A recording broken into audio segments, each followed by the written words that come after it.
Сәлеметсіздер ме, құрметті оқушылар? Бүгін біз зат есім, дара және күрделі түрлерін өтетін боламыз. Бүгінгі сабағымызда қазақ тілінің маңызды бөлігі зат есім туралы айтатын боламыз. Біз оның не екенін, оның дара және күрделі түрлері қалай жасалатынын және оларды қалай ажыратуға болатынын қарастырамыз. Ең алдымен зат есім дегеніміз не? Анықтама бере өтейін. Зат есім деп отырғанымыз заттың, құбылыстың, ұғымның атауын білдіретін сөз табы. Сұрақтары кім, не? Мысалға айтатын болсақ, ой, мектеп, доп сынды. Келесі бізде зат есімнің дара және күрделі түрлері. Зат есімдер құрамына қарай дара және күрделі болып екі топқа бөлінеді. Бұл екі түрдің өзіндік ерекшеліктер мен жасалу жолдары бар. Яғни айтқанда, дара зат есім бір ғана түбірден тұрса, ал күрделі зат есім екі немесе одан да көп сөзден құралады. Келесі бізде дара зат есім. Дара зат есім қазақ тіліндегі ең қарапайым сөз түрлерінің бірі. Олар бір ғана мағынаны білдіретін бір түбірден тұрады. Анықтамасы: бір ғана түбірден тұратын, бөлшектеуге келмейтін зат есімдер. Жасалу жолы қарапайым түбір сөздер арқылы жасалады. Мысалы, үй, су, жол, кітап сынды. Есте сақта, дара зат есім бір ғана сөзден тұрады. Келесі бөлімде біз күрделі зат есім туралы айтамыз. Күрделі зат есімнің жалпы сипаттамасына тоқталып өтейік. Күрделі зат есімдер бірнеше сөздің бірігуі, тіркесуі немесе қосарлануы арқылы жасалып, бір тұтас бір мағынаны білдіреді. Олар тілдің сөздік қорын байыта түседі. Мысалы, астында тұрған сурет арқылы көрсек болады. Енді кезекте күрделі зат есімнің бірігу арқылы жасалу жолына тоқталып өтейік.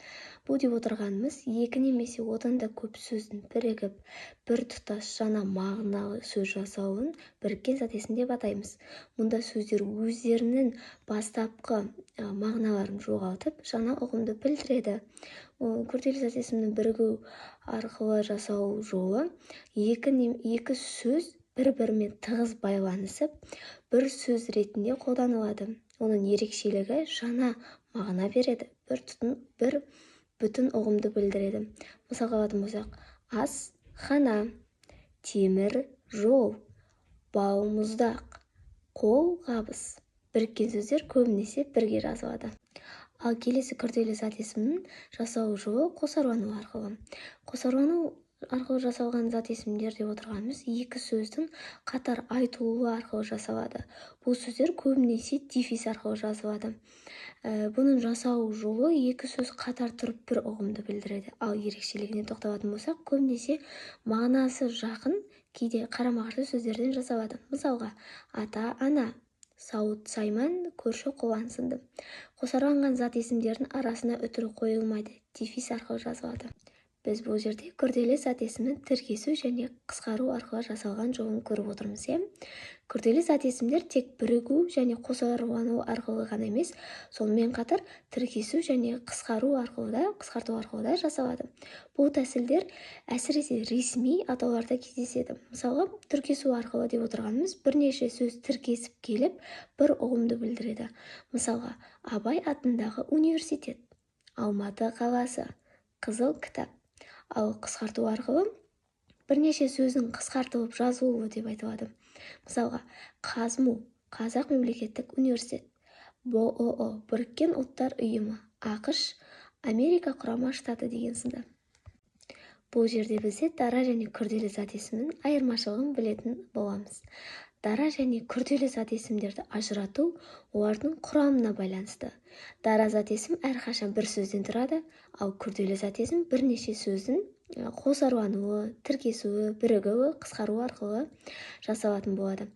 Мысалы, біз мына екі суретте сол жағында жалғыз тұрған ағашты көріп тұрмыз, ойыншықты, суды көріп тұрмыз, ал екінші бетінде бізде мысалға ата, ана, бал, мұздақ, Алматы қаласы деген сынды суреттерден көруге болады. Тақырыпты қорытындылайтын болсақ, зат есім сөз табының негізгі категорияларының бірі. Оның дара және күрделі түрлерін білу қазақ тілін терең түсінуге және сауатты қолдануға мүмкіндік береді. Бізде зат есім заттың, құбылыстың атауын білдіреді, ал түрлері дара бір сөзден тұрса, күрделі зат есім бірнеше сөзден тұрады. Күрделі зат есімнің жасалу жолы, бірігуі, қосарлануы, тіркесуі, қысқаруы арқылы жасалатынын білдік.